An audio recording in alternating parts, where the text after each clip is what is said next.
Today's guest is a street fighter who built a fast food brand with 30 locations that's now down to 6. And guess what?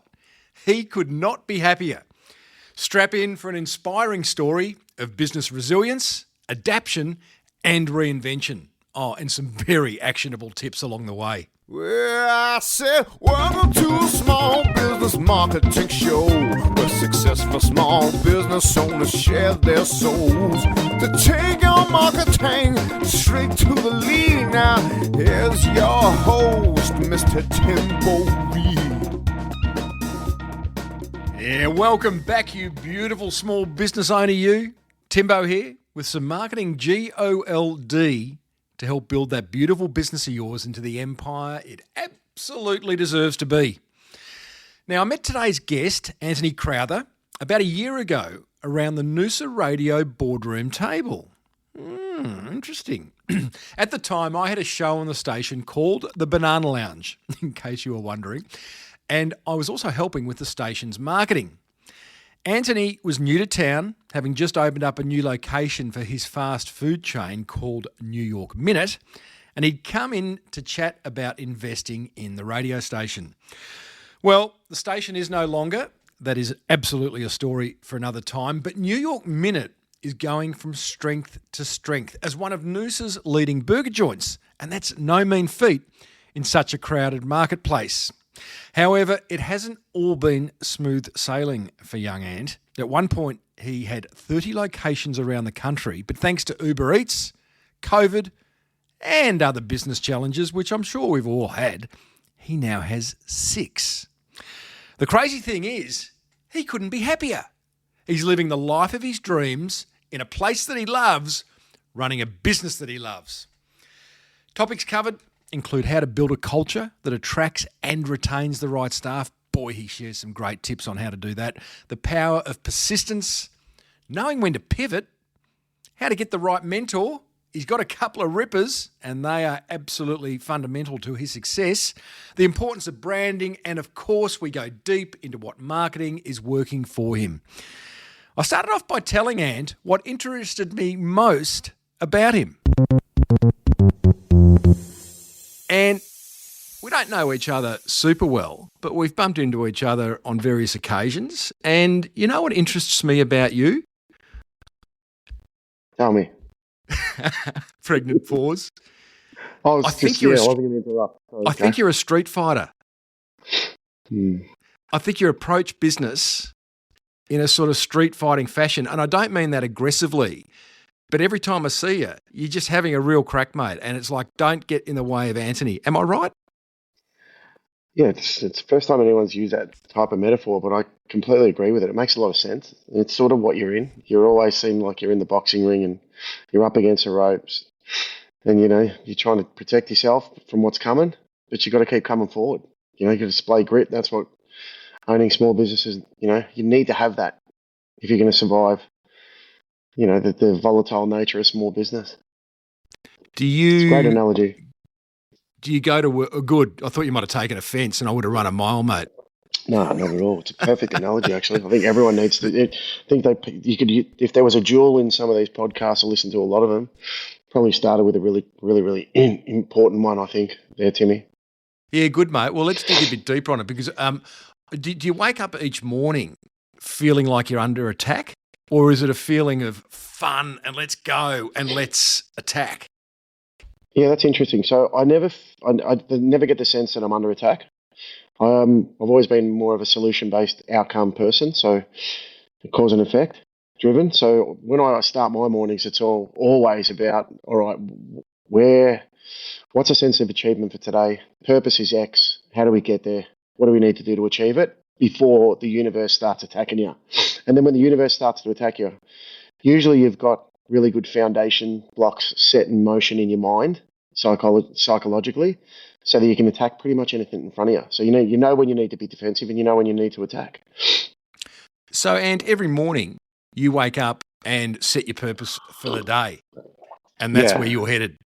Yep. So look, you've got long-term ones, of course, but you condense it to the daily because so much can happen in a day. You got a lot of staff. There's some challenges with it.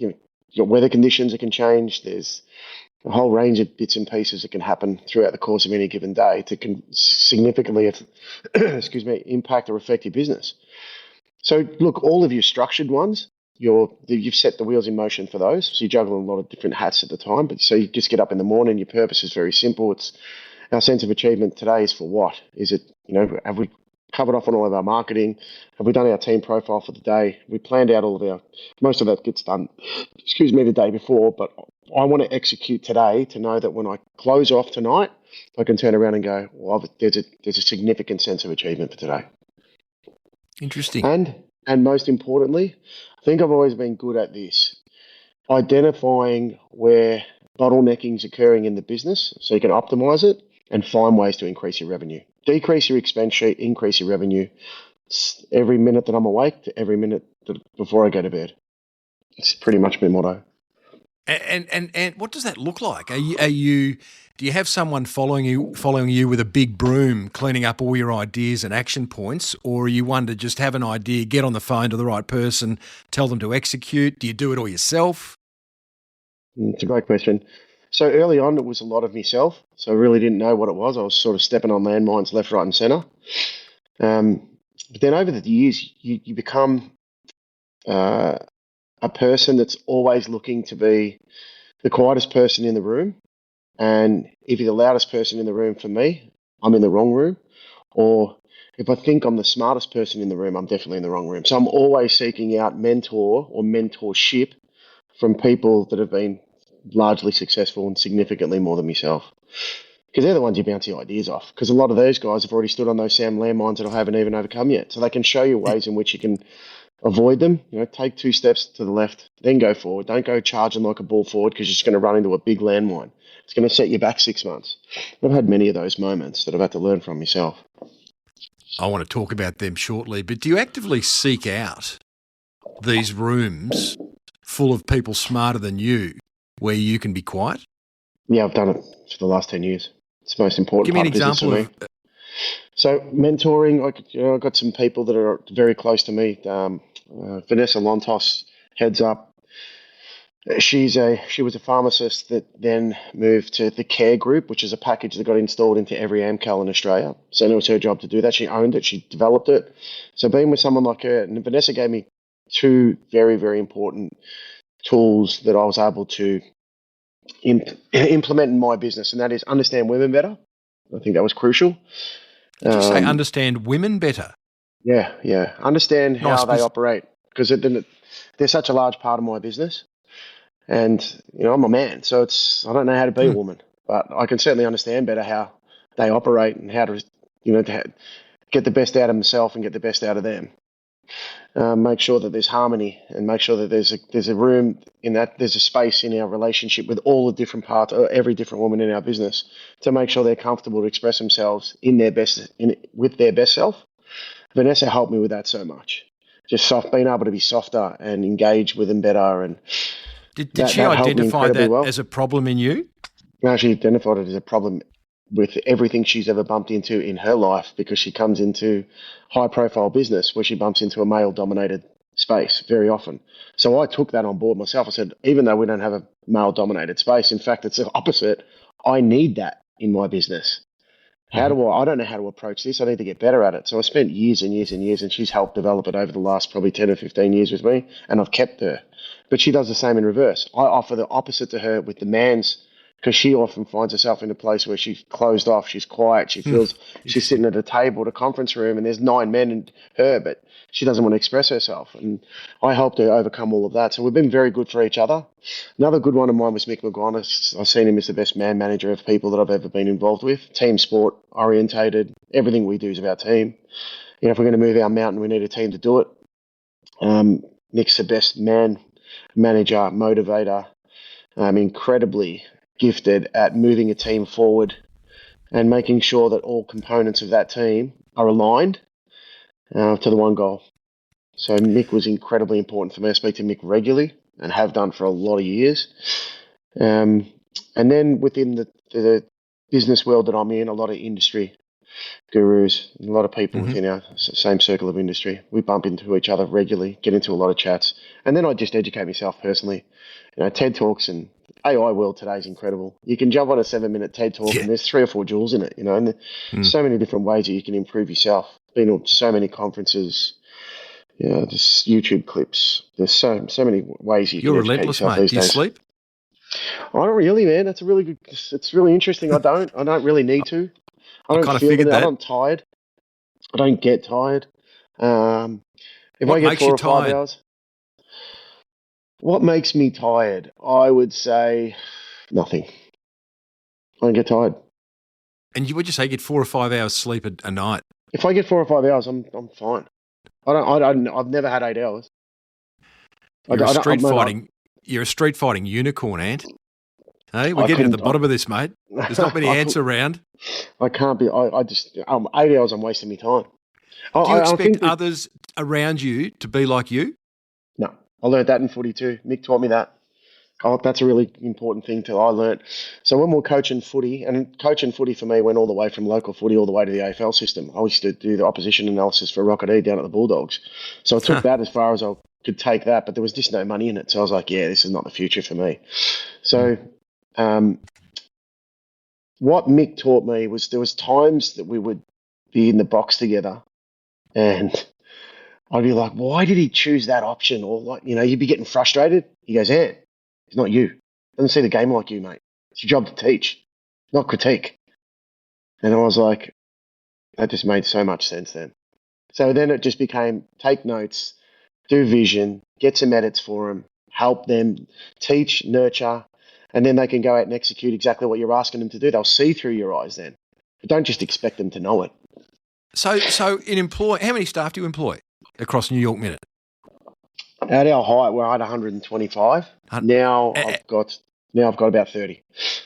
And management-wise, is that New York Minute Noosa or New York Minute nationally? So nationally, when it was at its height, when we had 30 stores, I had 13 greenfield sites, and 17 of my stores were in other people's restaurants. So that was more like a virtual brand. I had 125 staff. But then I quickly realised, and those staff in a sort of management positions, when you employ them, you're not looking for another Antony Crowther. You've identified gaps and things that you don't have, and that maybe the store needs. Do you do some kind of? I don't imagine you do some weird personality profiling analysis, but maybe you do in your head, but not sort of academically. Yeah. So there were times that's a really good question too, Timmy, because there were times that I didn't. I'm do full that. of them, mate. Yeah, well, I can really see that, man. I've been on a lot of these podcasts, and a lot of the questions I'm sort of just I'm prompting the question. But yeah, these are really, you can tell we haven't started, brother. Yeah, I know. We said that the first time we met, so yeah, it makes a lot of sense. I saw the same things in you that you're seeing in me, so thank you. Good. Good. Early days, I did no personality profiling at all. I didn't realize there was a need for it until I was at big company with more of a corporate arm. And then I got taught that there's such an incredibly important tool to be used. And that is you do need to do some personality profiling to put people in certain parts of the industry where I'm weak. So to bring the strength to the whole company, we did that. To answer your question about Noosa, up Noosa now, we've got 30 staff just in the Noosa store. Don't need anyone from a corporate angle. They're more just soldiers on the ground, but they're just equally important in terms of their value, if that makes sense. Yeah, it does, 100%. That's one thing I've always been really, I wouldn't say good at, but been conscious of, is the guy that's standing out the front as the host, or the girl that's standing out the front as the host, is just as important as the guy or the girl that's on the chip fryer. It's just as important as the guy or the girl that's cleaning the tables. They provide us some of the parts that are equal in value to the overall nature of the business's success. And that's one of the things I've been incredibly conscious of over the journey, because some people feel like there's more value in one job than there is in the other. So educating the group, making them understand there's nothing Just more explain important. that a bit more, because I'll be the devil's advocate here, Ant, and say, really? The bloke on the chip fryer is as important as the girl out the front, eyeballing, welcoming, upselling, making people feel comfortable. I understand that, but some wouldn't. Yeah, And no, most it, it don't. seems it seems a bit of a motherhood statement. Oh yeah, the chip fries are as important as the maitre d'. Yeah, it's true, isn't it? Everyone Yeah, gets a participation award. yeah, No, that's right. no, Yeah, no, mate. someone's It's got to be actually invaluable. yeah. Well, if they are, then they shouldn't be working for you. But the truth is, we shouldn't be creating those roles of no value. But the truth is this: there are inside people's heads. It's again a really good question because inside people's heads they see a much higher or greater value in certain roles than others. They'll see like the marketing department on our social media. Oh, look how glamorous that is! It's so much more important than the chip fryer. It'd be like, or the guy on the grill, or the girl that's toasting the buns. No, it's actually not. It's equally as important because I tell you what, you can do all the work that you want out the front. You can put a perfectly profiled, very experienced person out the front. But if we're serving, for the lack of a better word, dog shit out the kitchen, how long do you reckon? What's the point of having an expert out the front?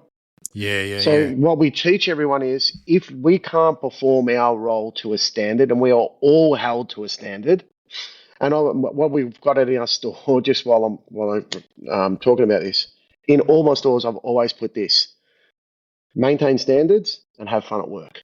But if you're not maintaining standards, you're not going to have fun. So that education to the group makes them understand that we've all got a standard. I don't care if you're washing the dishes, cleaning the toilets, pouring a beer, hosting out the front. It doesn't matter if without all of us equally connected and harmony within the group, which is such an important word in our industry, it breaks down very quickly.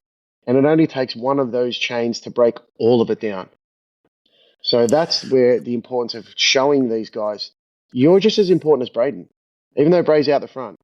If we don't get the food right, there's no point Braden being out the front. And Braden, you've got to be incredibly important. You're incredibly important to us because you're the first touch point of the business.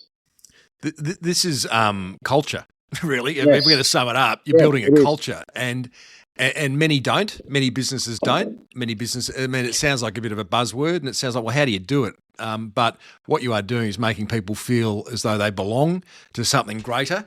And it reminds me of a conversation I had years ago with, I think his name was Brett Godwin, who brought Virgin Blue to Australia on behalf of Branson. Great brand. And one point he made was in building a great culture, he never had to advertise for staff because people wanted to work for Virgin Blue. And I'm guessing New York Minute's a little bit like that. You're building this brand, this culture, this buzz that not only customers want to be a part of and have a burger, but people want to work for because it's kind of cool. You know what's interesting too about that? The key driving message to if you need an indicator to say whether or not that's working for you, because I agree with you 100%, your retention rate. And we've got an incredible retention rate for the industry because we're at the highest turnover industry in the world, but our retention rate in our business is incredible because of exactly what you just said. Everybody feels equally important, and I'm very much about educating. I want people to grow. I love it when people leave me. I don't hold them back. I'm more this guy I'll teach you everything that I know. So if you're willing to listen and learn, this all becomes your IP. Who knows where you're going to be? I had a kid that worked with me. His name's John now. He's got our biggest store in Melbourne, opposite the MCG and Fed Square in Flinders Street. He's 24 years old now, but he started with us when he was 15 years old, and he's a franchise partner, has been for 4 or 5 years now. He started his first What a franchise great before story. he was 20 years old, mate. Wow. And we were his first job when he started with us. Where'd he get his dough? I saw your franchise price. Oh, 100 and something? well, we've always no, we've always been cheap. I'm always entry. I'm probably one of those provocateurs, the disruptors when it comes to the franchise. When we're really growing, and so I even at one point was on the front page of the franchise magazine, and that was just about my disdain for the way that franchises operate. I just think that they service themselves, and there's just a lack of service to the franchise partners. I think the system didn't work. I worked for a long time when the industry was thriving, but when the industry got really challenged, I just think they dropped the ball there. A lot of franchisors, and they didn't think about, all right, well, how are we going to make sure that we protect our franchise partners when really all they were worried about was lining their own pockets. And I was a provocateur for that. I used to speak at many, many luncheons. Coca-Cola, I spoke at the Franchise Expo, a whole range of different ones. Stir the pot. Oh, well, I just wasn't happy. I think there's a better way to service people. We're not perfect, and we're all got to make a buck. But if we're all making a buck together, again, harmony. Everyone's winning. It's the Australian way for me. I've always been. I come from nothing. I'm a high-rise flats boy in Collingwood. There you go. There's The Street 5 girls, Fighter three coming back. boys. Mate, that's where we come from. You're always having. You're taught to say, from an early age, it's what do you want to get out of this world? So I've always been. What did you about have to prove? people. You grew up in the Housing Commission in Melbourne. Mm. What in you felt a need to be successful? I think sport had a lot to do with it when I was young. I wasn't thinking about it until I got older. But sport was a driver for me. I wanted to play AFL footy. I didn't quite reach the top echelon of VFL, which was AFL back then. I played VFA footy. Played local footy, obviously, growing up, and then went down to North Melbourne under 19s and moved into the VAFA. Very, very short-lived. Had 2 kids very young, and I injured myself one year and nearly knocked me out for the whole year and put us in a really difficult position for me and the missus and with our kids at that time. So I stopped playing footy straight away. Responsibility driven from a young age, 22 probably, I would say. But when I got older around that age, I just looked at it and said, I just don't want this same life for my children. I don't care if I have to work 100 hours a week. I don't care if I have to work 24 hours a day and I don't get a wink of sleep. My kids are going to have an easier life. Probably pushed that barrel a little bit too far because my boy does it pretty easy now. Hasn't got the grit and grind in him anymore. I don't want to work, Dad. Yeah, he thinks his old man's a pain in the ass, but the truth is, mate, give me pride and joy. And tough love sometimes. You've got to push you forward because one day I'm not going to be here and you've got to do it yourself. And the world's relentless. It'll knock you over and it'll keep knocking. It'll put its its hand on your throat unless you've got the resilience and grit that's required to push yourself forward. And my daughter's the opposite. My daughter's the opposite. She's incredible. Ready to go. Works full time, studies full time. She's in the business. Jake's got no by herself. She's off in the medical industry as a studying, doing psychology major, and then she's working in. She works full time during the day, supports herself, and won't take anything from me. Great. Jake's incredibly gifted. Jake's incredibly gifted. Like everything he touches, he's good at. I think it's just. Come on, mate. This is not. Hey, Ant. This is not a podcast to just rate your family. Well, we can do that later, mate. Maybe it's another idea for a podcast. Well, maybe it is, but it's just more along the lines of, I guess, getting back to, I went too far parenting. Parenting it, thinking that I want to change the cycle and I want to make sure that they've got more of an opportunity, but that is another podcast in itself. I think that's a driver. We won't be going there now. Hey, listen, Ant, let's go back to 1999. Okay. You opened Danny's Burgers in Melbourne. It became, in your own words, an institution. I don't know Danny's because it was on the wrong side of town for me, mate. I'm from the other fancy side of the river. But I am fascinated. I love burgers, and I'm fascinated when places become institutions. So I'm not questioning that. I used to go to Andrew's Burgers in Albert Park, which was a bit of an institution. That was an institution too. As an absolute institution. And Embassy Cafe, the taxi rank. Do you remember that one? I never went there, was very aware of it, always meant to go there at the end of a big night at the clubs, but I think I just forgot I wanted to get home to bed. What made Danny's an institution? What did you do right?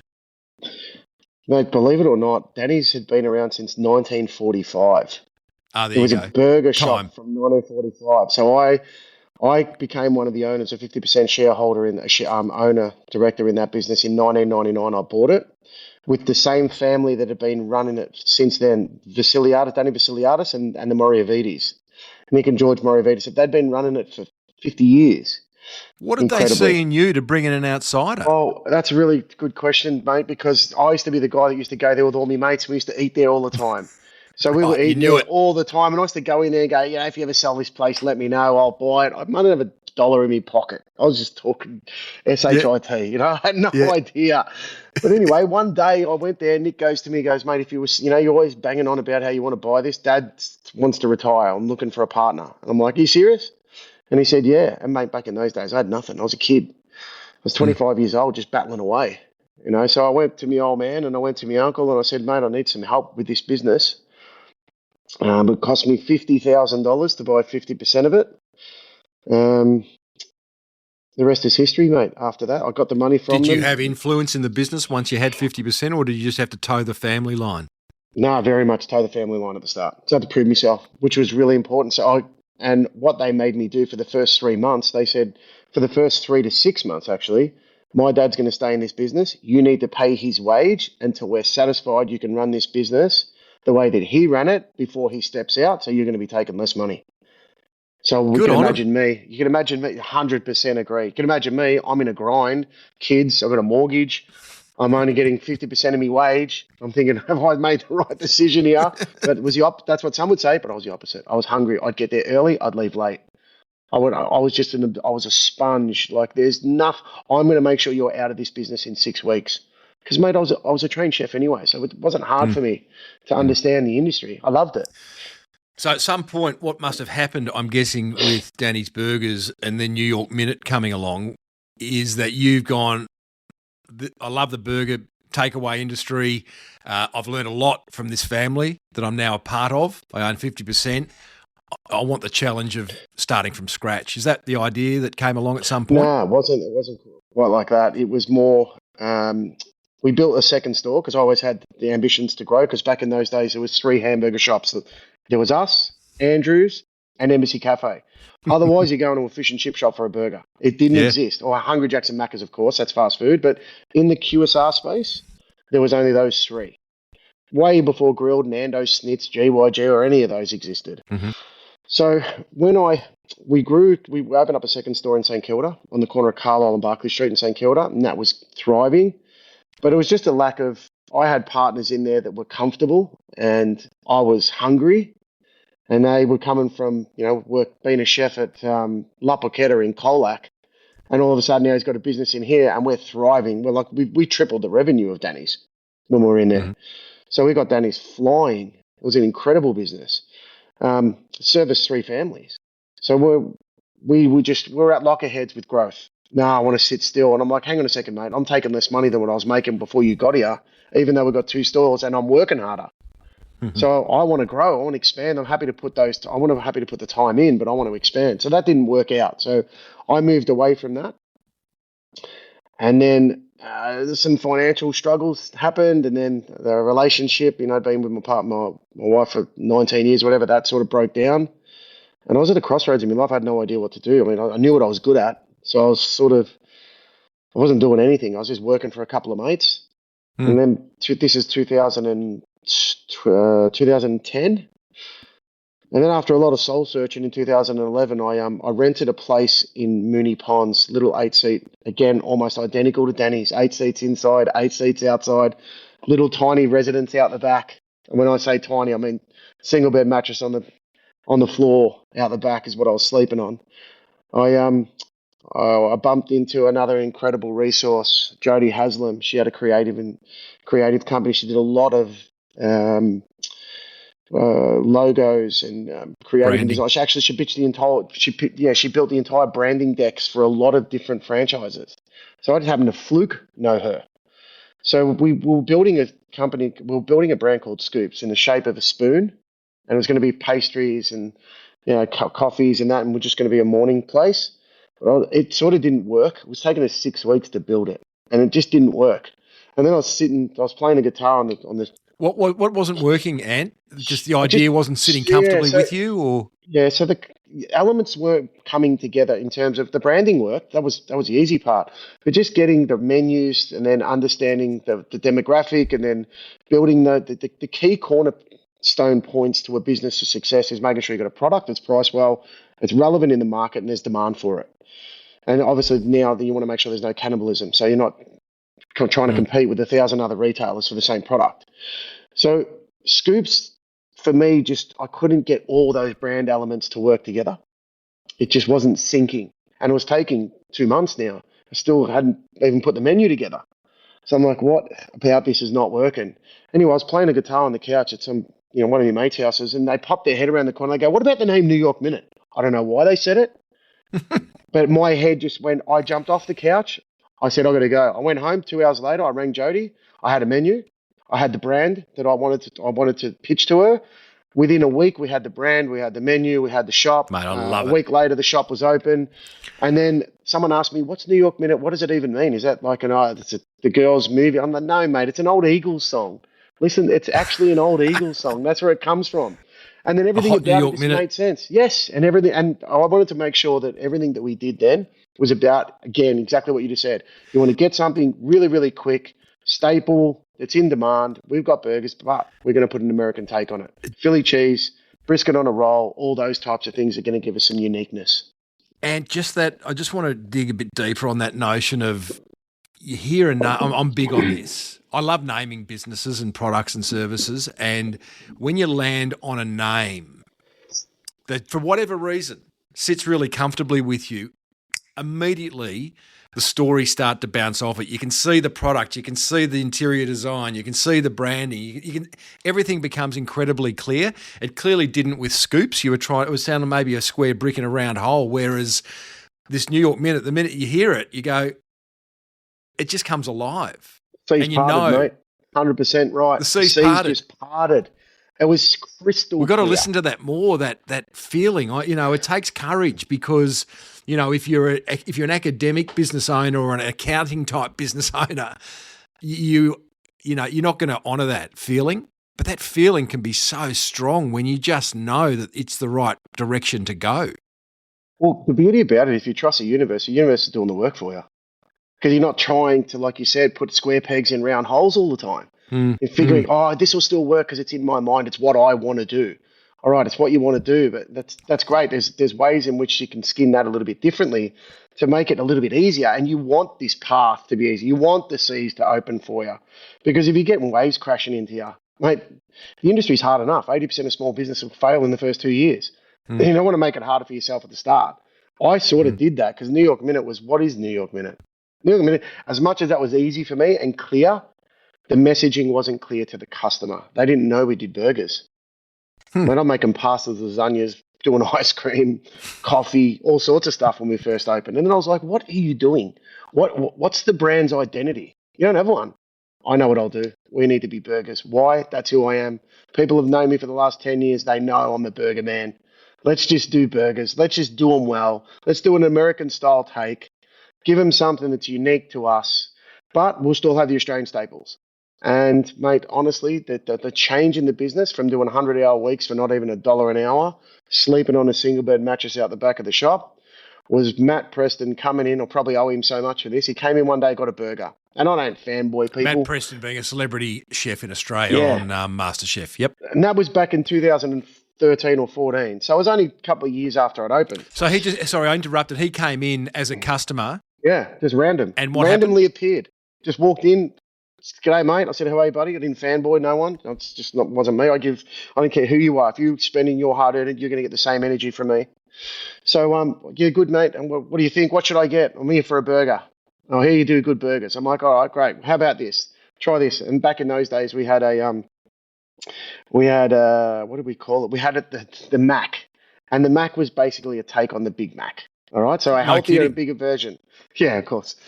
Well, it's easy too. Like just quickly on that, psychology. People are already relatable to this is where the menu came from as well. They relate to the Big Mac. So I had a cheeseburger and a Big Mac. Then I went to Hungry Jack's. You like the Whopper? I'll give you a Manhattan burger. It's identical. Then I went to KFC. Oh, what's their number one seller? Oh, it's their Colonel Burger. All right, great. Guess what? You're going to get a fried chicken burger. It's going to taste exactly the same. So all of a sudden, the relatability came into the menu as well. So again, I'm not fighting too many forces. So he come in. I gave him our New York Mac. He went away. About 3 weeks later, mate, opened up the Good Food Guide in the Age or Herald Sun, whatever it was. Back in those days that he was doing New York Minute, top 10 burger in Melbourne. We came number 8. I didn't even know he was doing that. Brilliant. I went from $1 an hour venue to having 100-meter lines down the street. So Brilliant. That's really I owe him so much, mate. Oh, you better call him, mate. We'll get him on the blower now. I've bumped into him a few times, and he remembers. I say to him, mate, I'm forever in your debt, mate. He goes, mate, I'm happy that you did incredibly well out of it. There's plenty of other hard luck stories in business. Great story, and we all need something like that. I imagine most business owners have got a story like that where you get a bit of a hockey stick inflection because of something small, unexpected happening. And you scale to 30 locations over the course of the next few years before COVID hits, 13 greenfield stores. and 17 partner kitchen sites. Can you just explain what a partner kitchen site is before I understand this, how you scale?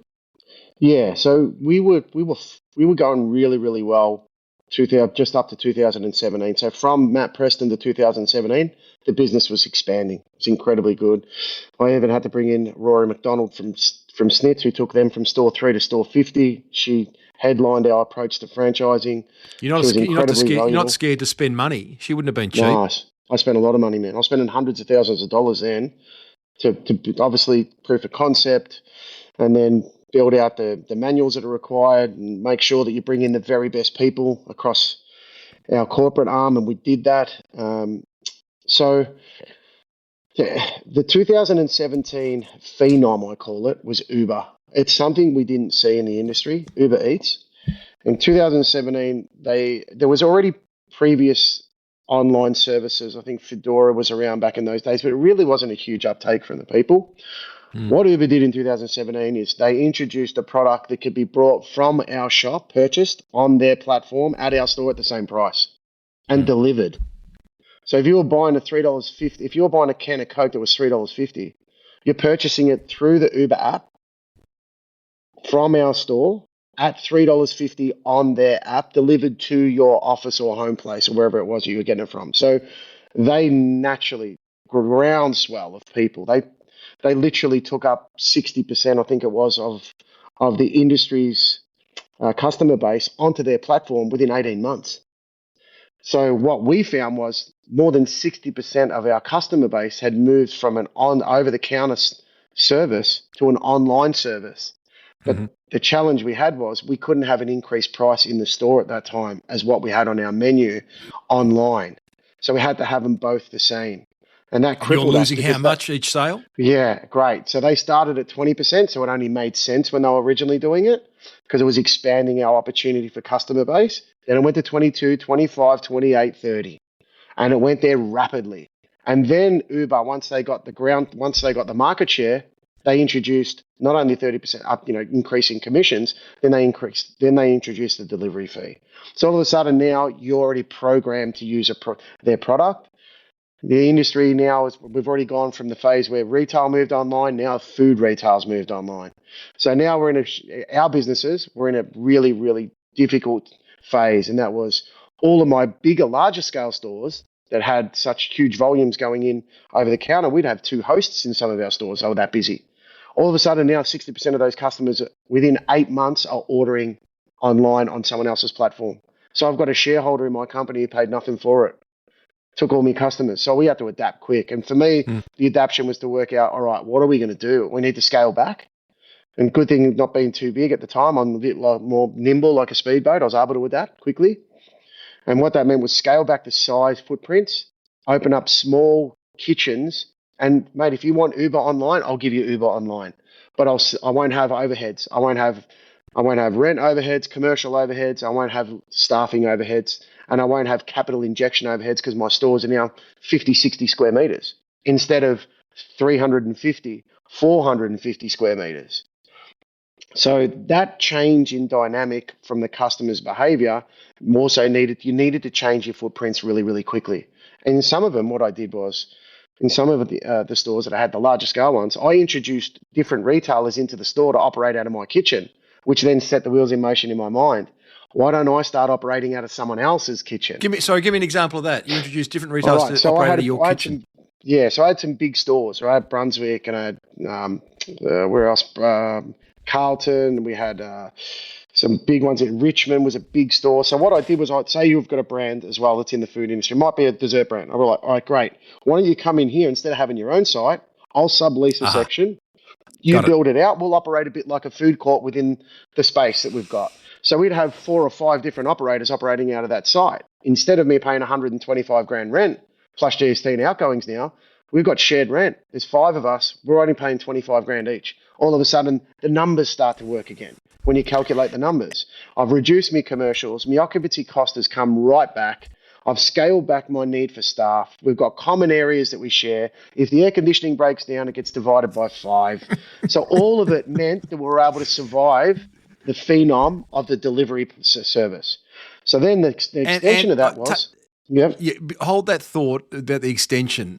I'm interested in your nimbleness because there are many business owners listening, including myself. I've referred to myself previously on air as the Titanic. It takes a long time to turn me around Does. towards an idea. You are the complete opposite. You are the speedboat. You're something even smaller. You're one of those little remote control boats that, flip on a dime. But We what had to do you be, say mate, to or would have been dead in the water.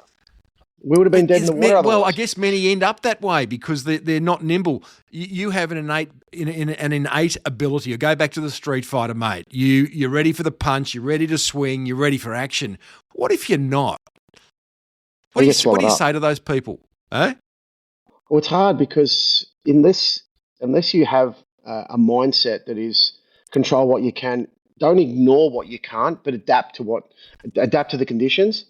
The old adapt or die philosophy. But this takes me back to what I was saying before. Remember when I was saying that I've always been a cause and effect driven person. So the cause I can control. I can identify what the cause for those outcomes are. I've never been an outcome based person. I'm a process driven person. I can't control what the customer wants. What I can do is adapt my business to give them what they want. I've never been the guy, and this is what Mick taught me a lot of as well. Don't be the guy that's rigid. You need to have a flexible mindset because the game's changing all the time. So with that in mind, I've always taken that into my business. So I've never been rigid. I've never been the Titanic. I've always been very nimble and very open to ideas. They don't even have to be mine. I don't need to be the guy that's beating his chest and grandstanding. I don't care. I'll give the praise to everybody else. There's so many different people that help New York Minute along the way. So what would your staff say about you? If I got the chip fryer and the maitre d' of one of your stores on the phone right now, which I won't, by the way, I'm not going to surprise you. I don't have their numbers. I wouldn't mind if you did, mate. What would they feedback say? for me. What do I honestly think they'd say?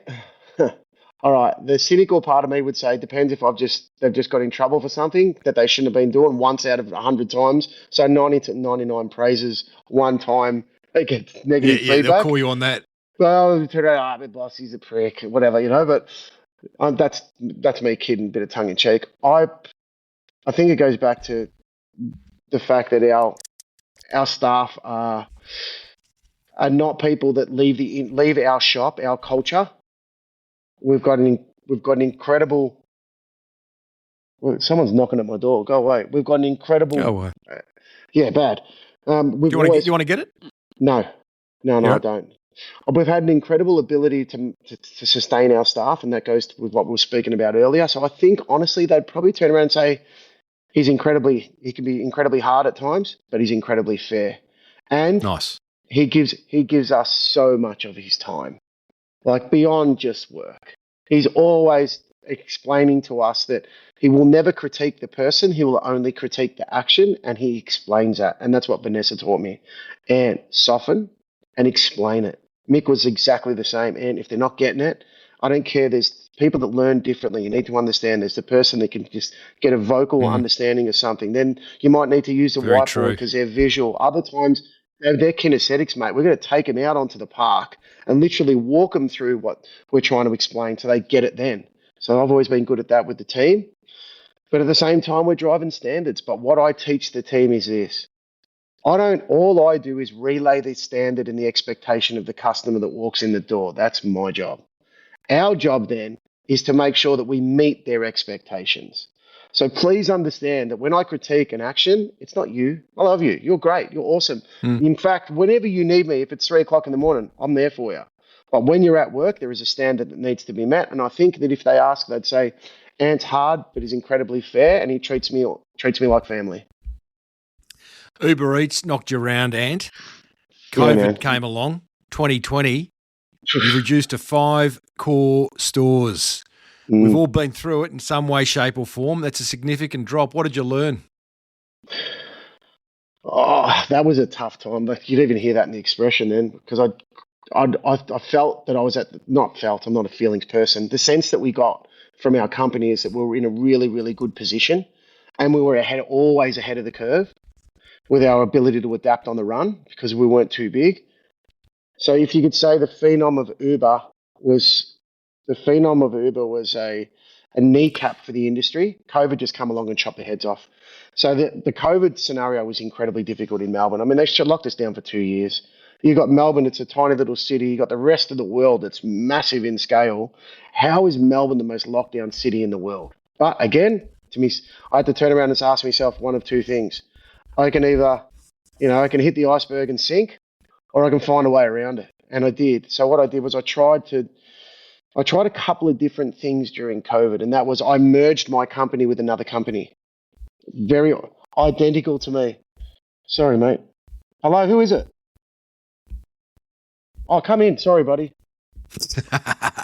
Sorry, mate. Live on air. I'm just in a podcast. Can I have 5 minutes, 10 minutes, and then I'm done? But you can come and set up.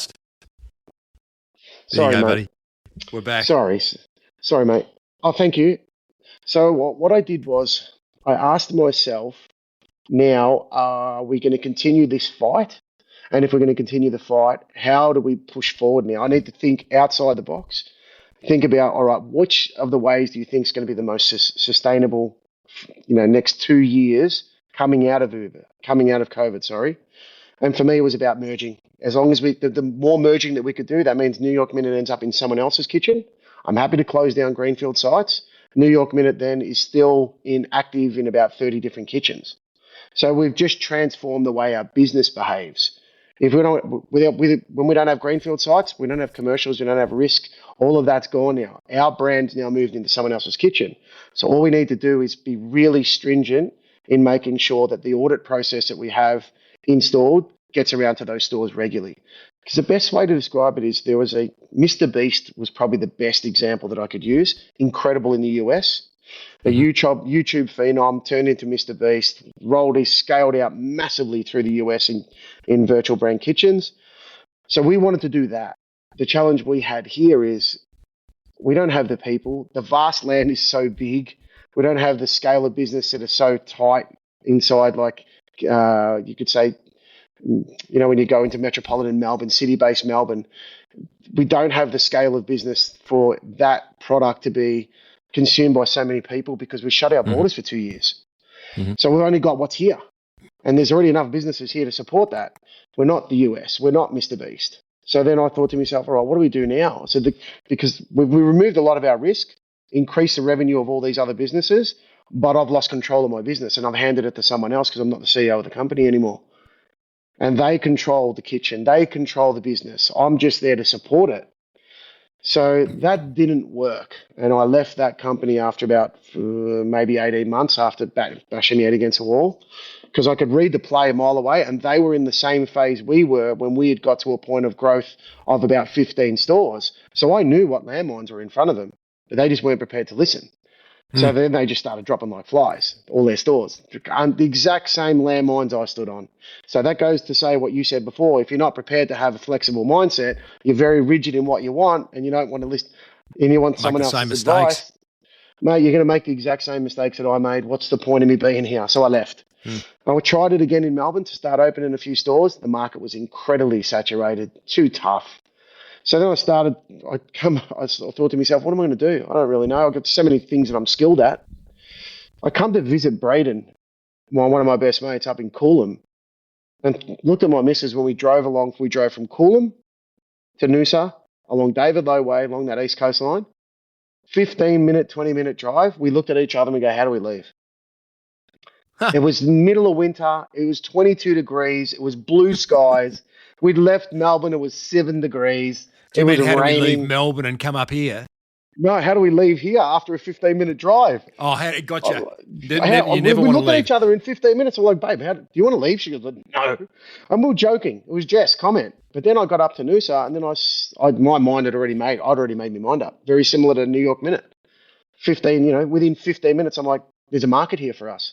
So I started looking all the way from the Gold Coast all the way to Noosa. I want to just paint a picture for the listener here. First of all, Noosa is probably Australia's leading beach holiday destination and one of the more fancy suburbs, towns, whatever you want to call it, in Australia. It has an incredibly – I think this is an important picture to paint for what you're about to share, Ant, and a couple of questions that I have around starting in Noosa. highly transient community because in terms of particularly people you're employing, a lot of backpackers, a lot of people coming through short term, a wealthy community, and not necessarily open to a down and dirty burger joint. I say that with immense love. Yep.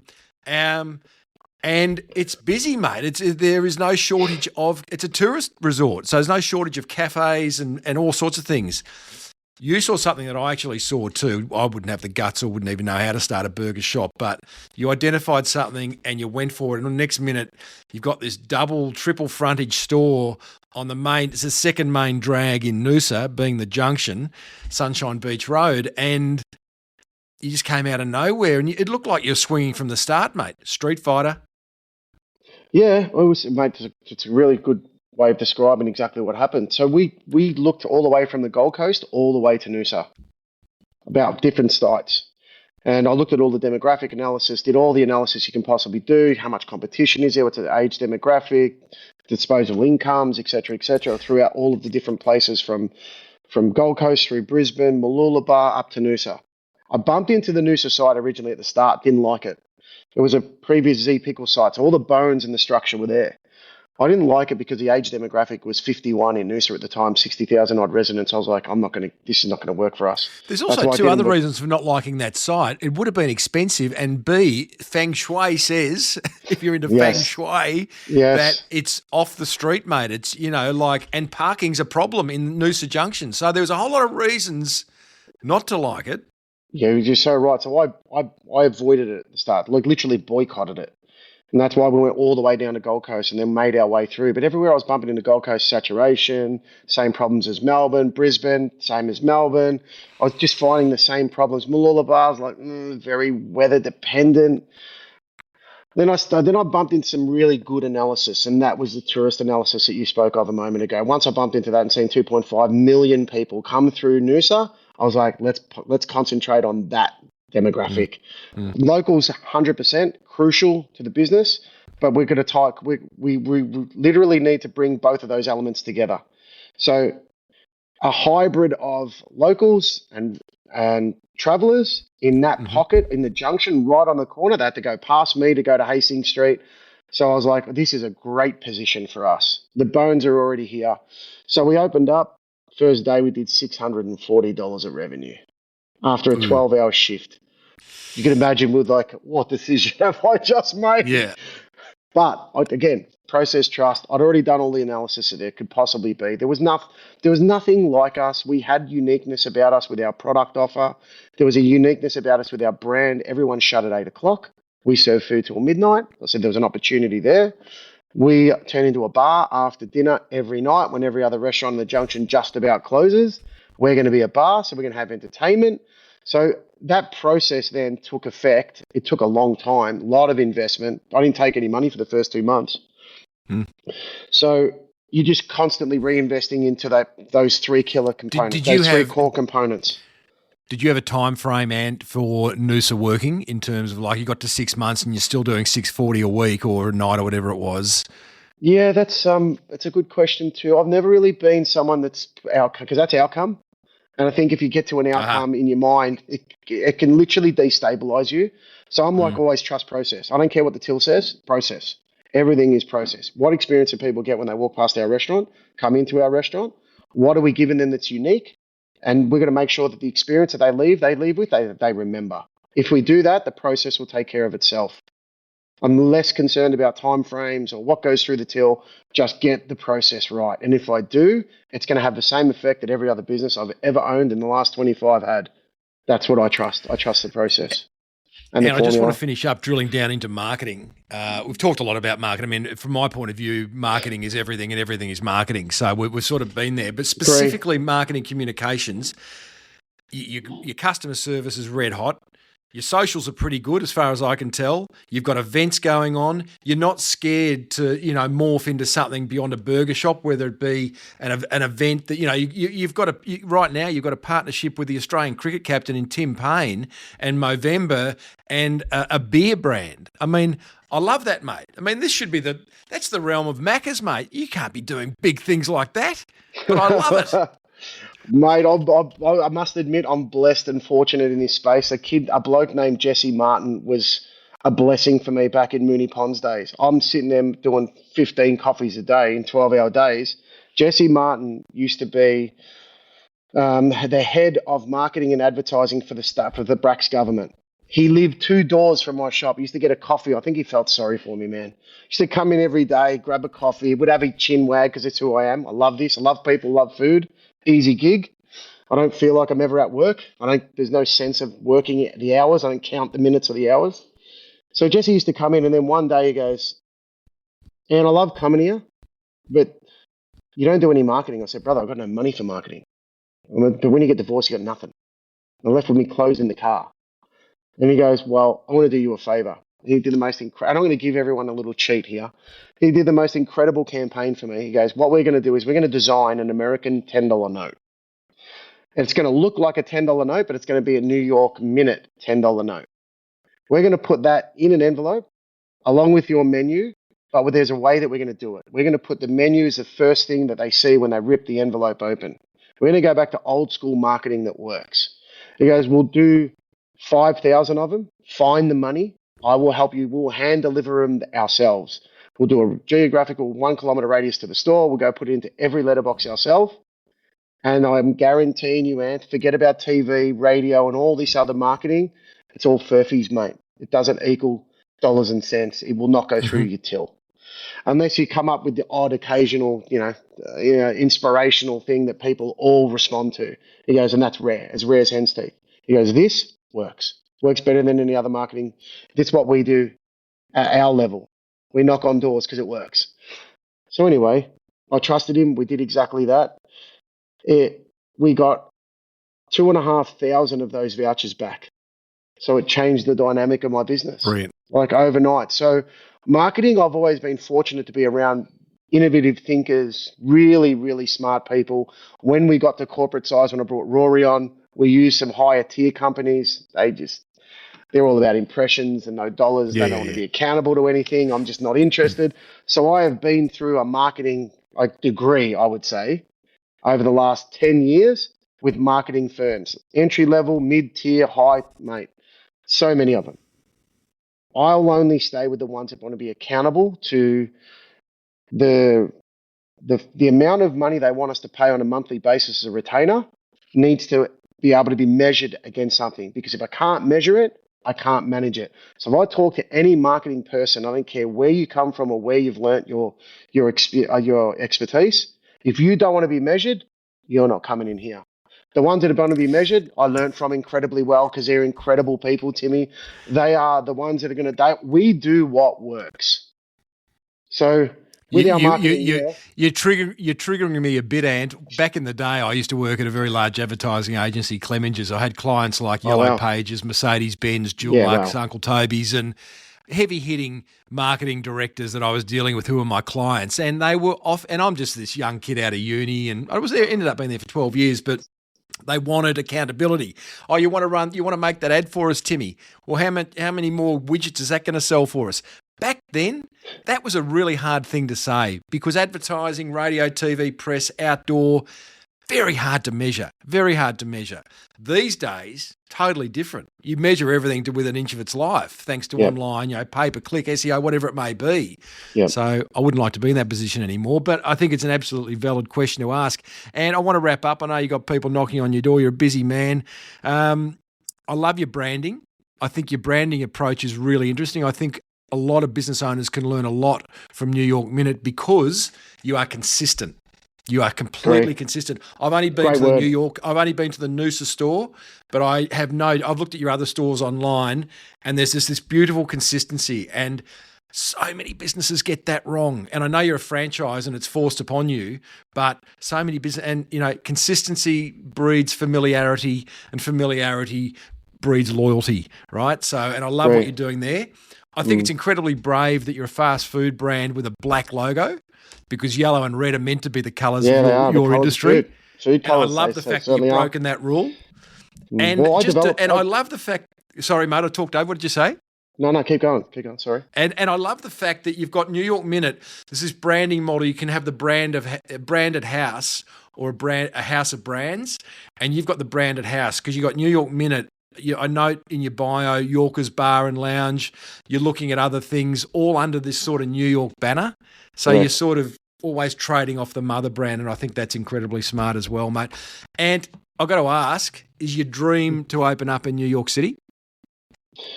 It was a long time ago, but I think the challenges that I've faced over the journey, I've been around for it all.